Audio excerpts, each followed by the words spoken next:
하나님께서 우리에게 주신 그 말씀을 같이 읽도록 하겠습니다. 우리 자리에서 일어나셔서 사도행전 1장 12절부터 14절까지 말씀을 같이 읽도록 하겠습니다.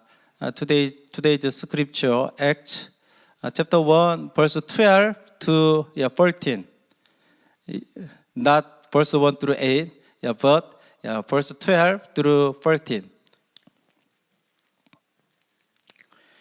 사도행전 1장 12절부터 14절 우리 다 같이 한 목소리로 읽도록 하겠습니다. 제자들이 감람원이라 하는 산으로부터 예루살렘에 돌아오니 이 산은 예루살렘에서 가까워 안식일에 가기 알맞은 길이라. 들어가 그들이 유하는 다락방으로 올라가니 베드로, 요한, 야고보, 안드레와 빌립, 도마와 바돌로메, 마테오와 및 알페오의 아들 야고보, 셀롯인 시몬, 야고보의 아들 유다가 다 거기 있어 여자들과 예수의 어머니 마리아와 예수의 아우들과 더불어 마음을 같이하여 오로지 기도에 힘쓰더라. 아멘. 자리에 앉아주시면 좋겠습니다. 저는 우리 반석교회가 사도행전에 기록된 초대교회들처럼 성령의 불이 함께하고 또 복음의 능력이 함께하는 교회가 됐으면 좋겠다라고 하는 소망을 가지고 사도행전을 설교하고 있습니다. 그래서 여러분들도 사도행전을 통해서 주님 말씀하실 때에 같은 마음을 갖기를 원합니다. 우리 교회가 성령의 불이 함께하는 교회가 되어야 되고 복음의 능력이 넘치는 교회가 될 줄로 믿습니다. 그럼 어떻게 될까요? 이 자리에 있는 여러분들이 성령을 사모하며 말씀에 순종하며 나아갈 때에 그렇게 될 줄로 믿습니다. 우리가 함께 그렇게 만들어져 가는 겁니다. 남이 그렇게 해서 되는 것이 아니라 내가 먼저 성령을 사모하고 내가 먼저 말씀에 순종할 때 우리가 그렇게 될 줄로 믿습니다. 지난 시간 우리는 예수님이 죽음에서 부활하시고 승천하시기 전에 제자들에게 나타나서 명령하셨던 것을 나누었습니다. 예수님은 부활하시고 40일 동안 제자들에게 뭘 가르쳐 주었습니까? 하나님 나라의 일을 가르쳐 주셨습니다. 그리고 나서 예루살렘을 떠나지 말고 아버지께서 약속하신 성령을 기다리라 라고 그렇게 말씀했습니다. 왜냐하면 성령이 우리에게 임하면 어떻게 됩니까? 우리가 권능을 받아서 예루살렘과 온 유대와 사마리아와 땅끝까지 이르러 내 증인이 되리라 라고 말씀하셨습니다. 그리고 나서 예수님은 이 말씀을 하신 후에 하늘로 승천하셨습니다. 우리가 신앙생활을 하면서 힘들고 어려운 것이 무엇인지 아시나요? 뭐가 힘드냐면 하나님이 구체적으로 우리에게 말씀하지 않으신다는 거예요. 제자들에게도 두 가지 말씀을 하셨습니다. 예루살렘을 떠나지 말고 내게 약속한 것을 기다리라. 그렇게만 말씀하시지 언제 어떻게 기다려야 될 것인지에 대해서는 말씀하지 않으셨습니다. 성령이 언제 오실 것인지, 제자들이 기다리는 동안에 어디서 무엇을 해야 되는지 말씀하지 않으신다는 거예요. 그 몫은 전적으로 남겨진 제자들의 몫이었다라는 것을 우리가 알아야 됩니다. 오늘날에도 우리가 이런 상황을 자주 마주하게 됩니다. 그래서 어떤 분들은 뭐라고 하냐면 너무너무 답답하다는 거예요. 하나님이 속 시원하게 말씀해 줬으면 얼마나 좋겠냐마는 잘 말씀해 주시 않으니까 이게 맞는 건지 저게 맞는 건지 때로는 헷갈리기도 하고 답답하기도 하고 혼란스럽다라고 그렇게 말씀합니다. 하나님은 구체적으로 말씀하시면 난 할 마음이 있는데 그렇게는 안 하고 뭐라고 하냐면 하늘을 바라보래요. 하늘을 바라보라.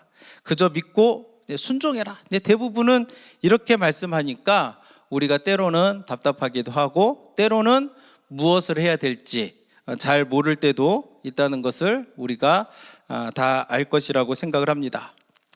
실제로 예수님은 아버지께서 약속한 성령님을 기다리라고 말씀하셨는데 성령님이 강림했습니다. 언제 강림하셨죠? 아는 것처럼 오순절에 강림하셨어요. 맞죠? 오순절은 무슨 말이냐면 50번째 날이라고 하는 뜻을 가지고 있습니다. 그래서 그 펜테코스테라고 하는 헬라어에서 유록된 말인데 50번째 날이라는 거예요. 그러면 기준이 있어야 되잖아요. 어디서부터 50번째 되는 날이냐? 그렇지 않습니까? 그 기준이 어디냐면 유월절입니다. 유월절로부터 50일이 되는 그날이 언제냐면 오순절인 거예요. 그렇다면 예수님이 유월절에 십자가를 지고 돌아가셨습니다. 그리고 부활하신 후에 40인을 이 땅에서 계시면서 제자들에게 하나님 나라 일에 대해서 가르쳐 주셨어요. 그리고 승천하셨습니다. 그러면 제자들이 실제로 성령을 받게 된 때는 며칠이 지나서입니까? 예수님이 40일 동안 이 땅에 계시다가 하늘로 올라가셨고 오순절이 50일째 되는 날이니까 대략 한 10일가량 지나서 하나님이 약속하신 성령을 제자들이 받게 되었다라고 하는 것을 우리는 지금은 우리가 성경을 통해서 그렇게 예측을 할 수가 있습니다. 그런데 예수님이 이거 알았을까요? 모르셨을까요? 예수님이 승천하실 때에 한 열흘 정도 지나가지고 오순절이 되면 성령이 이 땅에 오실 것을 알았을까요? 몰랐을까요? 저는 알았을 거라고 생각을 합니다. 근데 말씀을 안 해주시는 거예요. 우리가 생각하면 예수님이 승천하시기 전에 제자들을 불러서 와봐라. 내가 승천하고 나서 약 10일 정도가 있으면 예루살렘 어디 가서 이렇게 기도하고 기다리고 있어라. 그러면 열흘 정도 지나서 내가 약속한 성령이 너에게 부어질 것이다 라고 말했으면 얼마나 좋겠어요. 그런데 그렇게 잘하지 않는다라는 것이죠.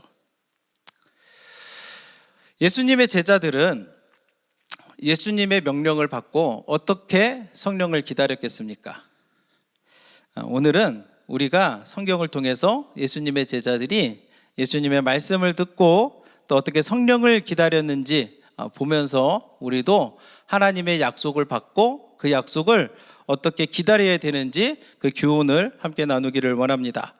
사도행전 1장 12절 말씀을 보시면 제자들이 감람원이라 하는 산으로부터 예루살렘에 돌아오니 이 산은 예루살렘에서 가까워 안식일에 가기 알맞은 길이라 라고 기록하고 있습니다.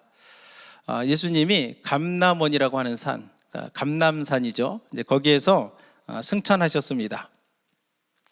제자들은 예수님이 승천하신 후에 예수님의 말씀대로 예루살렘을 떠나지 않고 다시 예루살렘에 돌아왔습니다. 그런데 성경은 그곳이 예루살렘에서 가까워서 안식일에 가기 알맞은 길이다라고 그렇게 이야기하고 있습니다.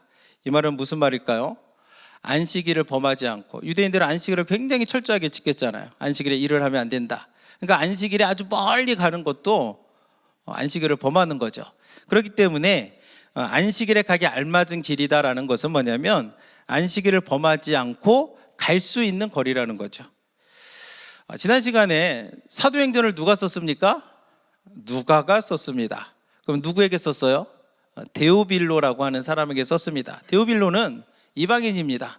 이방인이다 보니까 누가는 감람산의 위치를 설명하면서 안식일에 가기 알맞은 길이다라고 이렇게 부연함으로써 그곳이 예루살렘에서 아주 가까운 곳에 있는 곳이구나 라고 하는 것을 이렇게 알려주고 있는 것을 우리는 보게 됩니다.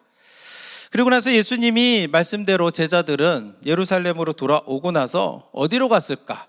우리 사도행전 1장 13절 앞부분을 보시면 돌아가 그들이 유하는 다락방으로 올라가니 라고 성경은 가르쳐주고 있습니다. 제자들이 감람산에서 예루살렘으로 돌아왔습니다. 그리고 그 제자들은 뿔뿔이 흩어지지 않았다는 거예요. 그들이 있었던 한 곳에 모여 있었다라고 성경은 우리에게 가르쳐주고 있습니다. 이것이 우리가 본받아야 될 하나님의 약속을 기다리는, 성령을 기다리는 우리들이 본받아야 될 모습입니다. 우리가 모이기에 힘쓰는 교회가 되어야 될 줄로 믿습니다. 오늘 교회에 자주 모이자고 하면은 불평을 하는 분들이 있습니다. 또요? 또 와야 돼요? 그러면서 뭐라고 하냐면 요즘은 그런 시대가 아니라는 거예요. 요즘은 그런 시대가 아니다. 그래서 가끔 이제 안타까운 소식을 듣게 되는데 어떤 목사님을 통해서 새벽 기도를 모이다가 안 모이게 됐다는 거예요. 이유가 뭔지 아세요? 사람들이 안 오니까. 또 어떤 얘기를 듣게 되냐면 수요예배 같은 경우도 예전에 모였는데 안 모인다는 거예요. 예배가 없어졌다는 거예요. 왜 그런지 아세요? 안 오니까. 그러면서 요즘 시대는 사람들이 모이지 않는 시대다라고 그렇게 이야기합니다. 여러분들 어떻게 생각하십니까? 맞아요, 틀려요? 오늘 시대가 모이기를 싫어하는 시대입니까? 잘 모이는 시대입니까? 근데 정말 사람들이 모이기를 싫어할까? 우리 다음 사진 한 장 보여주시겠어요? 이게 무슨 사진인지 아세요? 이게 지난달에 일본 도쿄에서 있었던 BTS 콘서트 사진이에요. 엄청 많이 모여 있어요. 그렇지 않습니까? 일본이라서 그런가요? 다음 사진 보시면은, 이건 어딜까요? 이거는 엘파소에서 BTS 콘서트 했던 사진입니다. 엄청 모여요. 그리고 다음 사진을 보시면 심지어 이 사람들이 뭐하고 지금 있는 줄 아세요? 한국에 있는 유명한 빵집에서 빵 사려고 지금 줄 서서 기다리고 있는 거야. 그러니까 요즘은 모이기를 싫어하는 시대가 아니고 엄밀히 말하면 어떤 시대냐 하면은 영적인 모임을 싫어하는 시대다라고 우리가 생각해 볼 수가 있습니다. 언제부턴가 사람들이 뭐라고 하냐면 불금 막 그런 소리를 해요. 여러분 불금이 뭔지 아세요? 불타는 금요일이래요. 토요일 주일이 되면 사람들이 일을 안 하고 쉬니까 금요일이 되면 우리 모여서 즐거운 시간을 갖자라고 하면서 사람들이 불금 하면서 이렇게 모인다라고 합니다. 그러니까 우리 믿는 우리들은 이 시대가 모이기를 싫어하는 시대가 아니라는 것을 알아야 돼요. 뭐를 싫어하느냐? 영적인 모임, 하나님을 예배하고 함께 찬송하고 이런 것들을 잘 안 한다는 겁니다. 대신에 자기 정욕을 위해서 내 몸을 즐겁게 하는 일을 위해서는 너무나도 잘 모이는 시대라는 것을 우리가 알아야 됩니다. 그런데 성경은 우리에게 뭘 가르쳐 주냐면 믿는 자들이 한 곳에 모일 때 성령의 역사가 일어난다라는 사실을 우리에게 가르쳐 주고 있습니다. 그래서 성경은 우리에게 모이기에 힘쓰라고 권면해요. 히브리서 10장 25절 말씀을 보시면 모이기를 패하는 어떤 사람들의 습관과 같이 하지 말고 오직 권하여 그날이 가까움을 볼수록 더욱 그리하자라고 그렇게 얘기합니다. 아마도 초대교회에도 이런 사람들이 있었던 것 같아요. 모이자 하면 또 모이냐, 그만 모이자 하면서 모이기를 패하는 그런 사람들이 있었던 것 같습니다. 근데 성경이 우리에게 가르쳐주는 모이는 그런 모습을 본받지 말라는 거예요. 우리가 할 일은 뭡니까? 더 열심을 가지고 모이기에 힘쓰는 그리스도인이 되라고 성경은 말씀합니다. 그래서 우리들도 모이기에 힘쓰는 주님의 자녀들 되기를 주님의 이름으로 축원합니다. 그래서 예수님의 제자들은 예루살렘으로 돌아온 후에 다락방으로 한 곳에 모였습니다. 그들의 숫자가 몇 명이나 됐을까요? 15절 말씀해 보시면 모인 무리의 수가 약 120명이나 되더라라고 그렇게 가르쳐 주고 있습니다. 다락방에 모인 사람의 수가 120명이었다는 거예요. 이거 많아요, 적어요? 여러분들이 생각할 때 많은 숫자입니까? 적은 숫자입니까? 고린도전서 15장 6절에 보시면 예수님이 부활하신 다음에 여러 제자들에게 나타나셨습니다. 근데 15장 6절에 보면 몇 명에게 나타나셨어요? 500여 형제에게 나타났다고 그래요. 근데 지금 다락방에 모인 수는 120명이 모여 있습니다. 근데 중요한 것은 뭐냐면 그 120명에게 성령이 임했다는 거예요.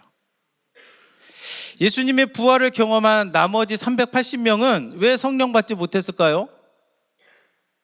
그 이유는 그 자리에 없었기 때문에 그런 거예요.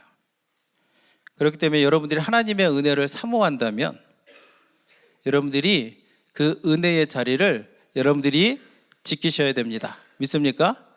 자리를 지키는 사람이 하나님의 은혜를 경험하는 겁니다. 예수님의 부활을 목격했지만 그 자리를 지키지 못한 사람들은 성령을 체험하지 못했다라는 것을 우리는 깨닫게 됩니다. 그렇기 때문에 여러분들은 예배의 자리를 잘 지키시기를 주님의 이름으로 축원합니다. 자꾸 무슨 일이 있으면 예배를 빼먹고 다른 일을 하는 것들은 좋은 습관이 아닌 거예요. 우리가 살다 보면 그럴 때도 있겠죠. 그러나 가능하면 우리는 어디에 힘써야 되냐면 예배의 자리를 지키는데 힘써야 될 줄로 믿습니다. 우리가 그렇게 할 때에 하나님의 은혜가 우리에게 임하고 우리 교회가 성령의 불이 붙는 교회가 될 줄로 믿습니다. 지난 주일에 저희는 목자들과 만나서 또 이제 새로운 목장에 대해서 편성을 하고 이야기를 했습니다. 아까도 말씀드렸지만 우리가 목장을 하는 이유가 뭐예요? 그냥 모여서 펠로십 하려고 하는 게 아니에요. 영혼을 구원하기 위함입니다. 복음을 전하고 영혼을 구원하고 또 우리의 믿음이 그 안에서 자라나게 하고 또 제자 삼는 일을 감당하기 위해서 그 일을 하는 거예요. 그래서 이제 여러분들의 목자들이 여러분들에게 연락해서 모이자고 할 거예요. 여러분들은 어떻게 반응하시겠습니까? 아멘 하고 협력하시기를 주님의 이름으로 부탁을 드립니다. 모이는데 힘써야 돼요. 그래서 말씀의 자리, 은혜의 자리를 절대로 놓치지 않기를 우리가 주님의 이름으로 다시 한번 축원합니다. 제자들은 성령을 기다리기 위해서 한 곳에 모였습니다. 그리고 무엇을 했을까요? 우리 14절 말씀을 보시면 그들은 더불어 마음을 같이하여 라고 그렇게 말씀하고 있습니다. 모이는 것 중요하지만 또 서로 마음을 같이 하는 것도 매우 중요합니다. 모였는데 맨날 싸운다고 생각해 보세요. 모였는데 맨날 서로 욕해요. 맨날 비난하고 남의 허물을 들춰내고 맨날 이런다고 생각해 보세요.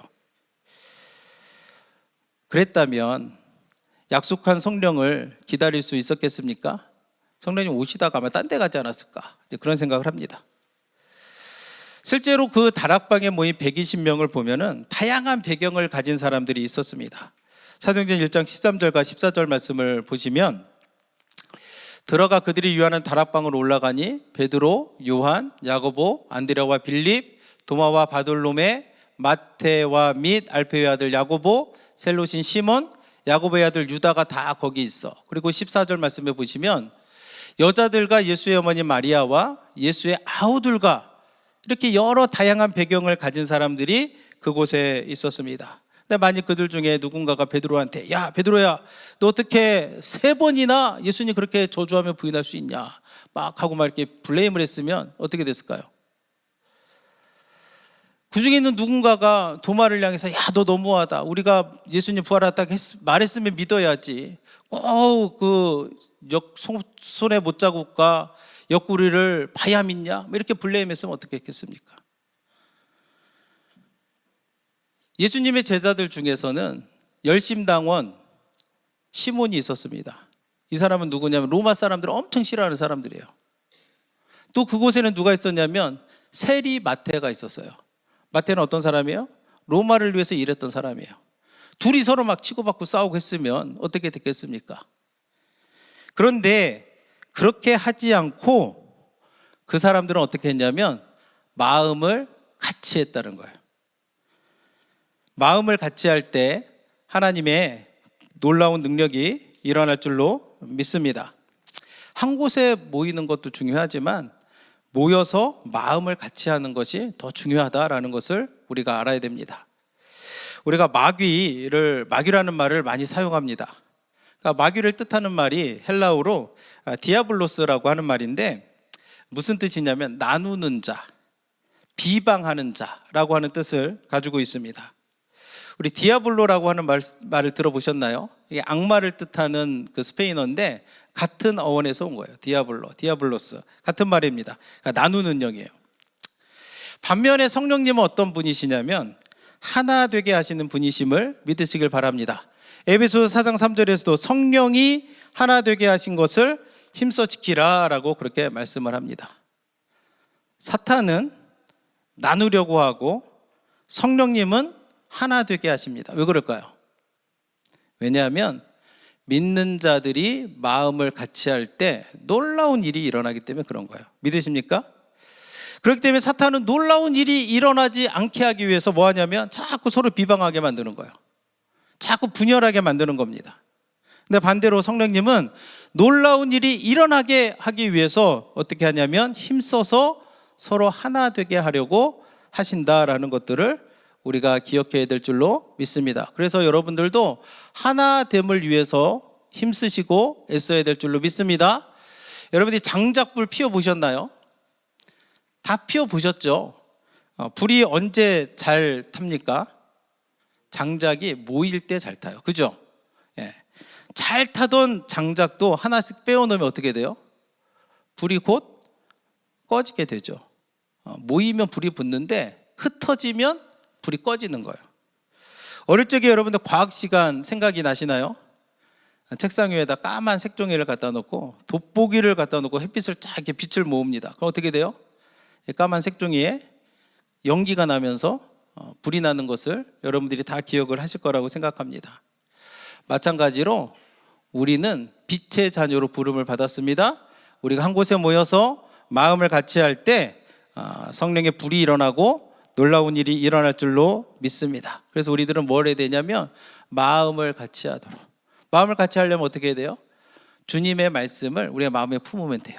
우리가 똑같은 주님의 말씀을 우리가 마음에 품으면 우리는 한 마음 될 줄로 믿습니다. 그리고 나서 제자들은 뭐 했느냐? 성령님을 기다리면서 한 곳에 모여서 마음을 같이 했을 뿐만 아니라 뭐 했냐? 오로지 기도에 힘쓰더라라고 성경은 가르쳐주고 있습니다. 만약에 제자들이 한 곳에 모였습니다. 그리고 한 마음이 되어가지고 못된 짓을 했으면 어떻게 되겠습니까? 하나님 하지 말라는 거, 하나님 싫어하는 거 할 수 있어요? 없어요? 있잖아요. 제가 매주 월요일마다 가스펠 프로젝트 성경 공부를 하고 있는데 얼마 전에 우리가 공부한 게 뭐냐면 바벨탑 사건이었어요. 바벨탑 사건이 뭐예요? 그들이 한 곳에 모였습니다. 한 마음을 했어요. 그래서 한 마음으로 뭘 했냐면 우리 바벨탑을 쌓자. 왜요? 우리의 이름을 내려고. 하나님을 대적하기 위해서 한 곳에 모여서 한 마음으로 그 일을 했다라는 거예요. 그러면서 그들이 뭐라고 하냐면 우리 이름을 내고 지면에서 흩어짐을 면하자. 하나님은 땅에 충만하라 말씀하셨는데 우리 흩어짐을 면하자라고 하면서 사명을 거부하면서 하나님을 대적했던 그 모습을 보게 됩니다. 여러분들도 모일 때에 내가 뭐하고 있나를 잘 생각해 보셔야 돼요. 내가 모여서 기도하면서 하나님의 영광을 드러내는지, 내가 모여서 내가 막 가십을 즐기면서 아니면 몸의 정욕을 불태우면서 악한 일을 하고 있지 않은지는 우리가 돌아보면서 우리도 하나님의 기쁨이 되도록 기도에 힘써야 될 줄로 믿습니다. 그래서 저는 우리 교회가 그런 교회가 되기를 원해요. 같이 모이기에 힘쓰고 마음을 같이 해서 뜨겁게 기도하는 교회가 되기를 원합니다. 자, 근데 모든 그리스도인들이 알아요. 기도가 중요하다는 거 압니다. 여러분들 여기 다른 생각 가지고 계시면 혹시 계신가요? 기도할 필요가 없다라고 생각하시는 분 계세요? 아니에요. 다 알아요. 기도 너무나도 중요합니다. 다 알아요. 근데 문제는 뭐냐면 기도를 잘 안 한다는 거예요. 기도하면 능력이 임하고 기도하면 내 영에 유익이 되는 거 다 아는데 왜 기도를 안 할까요? 제가 전에도 여러분들에게 부탁드린 게 있습니다. 교회에 오시면 먼저 잠깐이라도 중보기도실에 오셔서 좀 기도하고 여러분들이 나중에 교제하고 이렇게 했으면 좋겠다라고 했는데 오시는 분들이 맨날 오시는 분들만 오고 새로운 분들이 잘 안 오세요. 그분들이 기도가 중요하다는 걸 몰라서 안 오지는 않을 겁니다. 알아요. 기도하면 좋아요. 기도하면 하나님이 기뻐합니다. 근데 잘 안 한다는 거예요. 왜 그러느냐? 기도하는 일이 힘든 일이기 때문에 그런 거예요. 여러분, 기도가 쉽다고 생각하시면 안 됩니다. 기도가 힘든 일이에요. 그렇기 때문에 기도하려면 뭐 해야 됩니까? 힘을 써야 되는 겁니다. 그러면 제자들은 왜 기도를 했을까? 힘든데. 그냥 모여서 가만히 있기만 했으면 좋았잖아요. 근데 왜 힘든데 기도했을까? 제자들이 기도한 것은 단순히 성령을 받기 위해서만 기도한 게 아닙니다.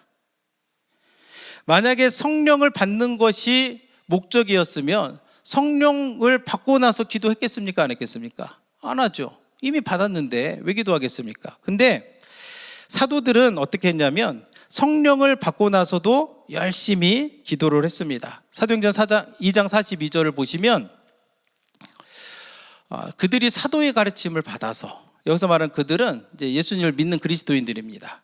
서로 교제하고 떡을 떼며 뭐 했어요? 오로지 기도하기를 힘쓰니라. 이때는 지금 성령이 임한 그 상태거든요. 성령이 임했는데도 그리스도인은 뭐였습니까? 모여서 기도하기를 힘썼다는 거예요. 왜 그런지 아세요? 왜냐하면 부활하시고 승천하신 예수님하고 우리가 소통을 해야 되잖아요. 우리가 커넥이 되어야 되잖아요. 근데 기도하지 않고는 그 방법이 없다는 거예요. 그렇기 때문에 그리스도인들은, 특히 초대교회 그리스도인들은 기도하는 게 쉬운 일이 아니었지만, 힘들고 어려운 일이었지만 예수님과 소통하고자 하는 그 마음을 가지고 기도에 힘썼다라고 성경은 우리에게 가르쳐주고 있는 겁니다. 그러니 하나님이 내버려 두시겠습니까? 성령을 보내주시고 성령이 능력을 나타내게 하시고 놀라운 일을 감당할 수 있도록 그들을 축복하셨음을 우리가 기억해야 될 줄로 믿습니다. 그래서 우리들도 기도에 힘쓰길 원합니다. 기쁠 때에도 기도에 힘을 쓰고 고난이 닥쳐올 때도 우리는 기도에 힘을 써야 될 줄로 믿습니다. 기도에 힘쓰는 우리 모두가 되기를 주님의 이름으로 축원합니다. 새벽에 일어나 교회에 나와서 기도하는 거 힘들까요? 어려울까요? 힘들죠. 제가 목회자지만 저도 힘들어요. 어떤 때는 막 진짜 자고 싶어요. 그래도 어떻게 합니까? 우는 거예요. 얼마 전에 한 성도분이 이런 얘기해요. 새벽에 일어나서 기도하는 게 너무 힘들대요. 참 이상한 게 뭐냐면 그 새벽 예배 안 갈 때는 아침에 금방 눈이 잘 떠진다는 거예요. 그리고 기도하러 가려고 하면 그렇게 눈이 뜨기가 어렵다. 그런데 힘들어도 나오면 또 그 시간이 내게 복이 된다, 은혜가 넘친다, 기쁨이 솟는다 라고 말해 주었는데, 여러분 자꾸 미루지 마세요. 지금은 환경이 이래서 나중에 되면 하겠지. 절대로 우리가 기억해야 될 것은 기도하기 좋은 때는 잘 안 와요. 지금 기도해야 될 줄로 믿습니다. 제자들이 한 곳에 모여서 마음을 같이 해서 기도에 힘썼습니다. 그랬더니 무슨 일이 일어나느냐? 성령님이 해야 될 일들을 가르쳐 주시는 거예요. 15절 말씀에 보면 그들이 기도하며 힘쓰고 있을 그때에 베드로가 그 형제들 가운데서 일어서서 말하기 시작합니다. 베드로가 무슨 말씀을 하냐면 시편의 말씀을 인용해가지고 가룟 유다가 예수님을 배반하고 이렇게 죽은 것은 성경의 예언이 응하게 된 것이다 라고 그렇게 이야기합니다. 그러면서 베드로는 무슨 얘기를 하냐면 그 직무를 대신할 자를 세워야 된다라고 이야기합니다. 베드로가 왜 이 말을 했을까요? 기도하니까 하나님이 해야 될 일들을 가르쳐 주시는 거예요. 아까도 우리의 신앙생활 할 때 문제가 뭐예요? 하나님이 어떤 말씀을 구체적으로 말씀 안 하신다라는 거예요. 그 말씀을 어떻게 우리가 알 수 있어요? 기도하면 하나님이 그때 내 마음을 감동시켜서 내가 해야 될 일들을 가르쳐 주신다는 거예요. 그래서 사도들은 모여서 기도할 때에 그 사이에 성령이 오시기 전까지 무슨 일을 하냐면 유다의 빈자리를 채우는 작업을 하기 시작을 합니다. 왜 유다의 빈자리를 채워야 되느냐? 유다가 그 직무를 버렸기 때문에 그래요. 초대교회가 시작이 되고 얼마 지나지 않아서 사도 야고보가 순교를 당하게 됩니다. 그때는 그 자리를 채웠어요? 안 채웠어요? 사도 야고보가 순교 당했잖아요. 그때는 새로운 제자를 세웠습니까? 안 세웠습니까? 안 세웠죠. 왜냐하면 직무를 다하고 순교했기 때문에 안 세운 거예요. 근데 유다 같은 경우는 예수님께 택함을 받았습니다. 훈련도 받았고 직무를 받았는데 그를 감당하지 않았기 때문에 그 직무를 대신할 사람을 세우라고 마음에 감동을 주니까 베드로가 기도하다가 일어나가지고 어떻게 합니까? 우리가 새로운 제자를 세워야 된다라고 말하는 것을 보게 됩니다. 어떤 사람들은 베드로가 이렇게 한 것에 대해서 베드로의 인간적인 생각이었을지도 모른다라고 말하는 사람들이 있습니다. 왜냐하면 유다를 대신해서 세움을 받은 마띠아가 사실 기록이 많이 남아있지 않잖아요. 그리고 나서 나중에 사도행전은 누구에 의해서 그 기록이 이어지냐면 사도 바울을 통해 가지고 그 복음의 역사가 나타나는 것을 보게 되는데, 그러니까 그 직무를 사도 바울이 대신해야 되는 거 아니냐 이렇게 말하는 사람들이 있어요. 그런데 만약 그 말이 맞다면 사도행전에서 이렇게 자세하게 어떻게 새로운 마띠아가 세움을 입었는지 기록하지 않았을 겁니다. 그러니까 베드로가 일어서서 유다를 대신할 새로운 제자를 세워야 된다라는 것은 뭐냐면 기도했더니 하나님께서 그 순간에 임해서 그 순간에 해야 될 일들을 가르쳐 주고 있음을 우리가 깨달아 알아야 될 줄로 믿습니다. 그래서 베드로는 새로운 제자가 되기 위해서 두 가지를 이야기합니다. 첫째는 뭐냐면 예수님께서 사역하실 때부터 항상 제자들과 함께 했던 사람이어야 된다라는 겁니다. 그래야 예수님의 가르침을 전할 수 있잖아요. 그래야 예수님께서 행하셨던 기적들을 말할 수가 있잖아요. 그리고 두 번째 자격은 뭐냐면 예수님의 부활을 증언할 자라는 거예요. 예수님의 부활하셨을 때에 부활하신 예수님을 만난 사람이 새로운 사도의 조건이 된다라고 합니다. 그래서 사도행전 1장 21절과 21절에 보시면 이러함으로 요한의 침례로부터 우리 가운데서 올려져 가신 날까지 주 예수께서 우리 가운데 출입하실 때에 항상 우리와 함께 다니던 사람 중에 하나를 세워 우리와 더불어 예수께서 부활하심을 증언할 사람이 되게 하여야 하리라 하거늘. 그래서 이 자격을 갖춘 사람이 딱 두 명이 있었는데 바사바라고도 하고 유스도라고 하는 별명을 가진 요셉이 있었고 그 다음은 마띠아였습니다. 이 두 사람을 제자로 세울 때 어떻게 했어요? 먼저 기도했다는 거예요. 기도하고 나서 제비를 뽑았습니다. 그리고 나서 마띠아를 새로운 사도로 세우게 됩니다. 성경을 보면 누가 이름이 먼저 나와요? 요셉이 이름이 먼저 나와요. 그리고 요셉에 대해서 설명이 더 많습니다.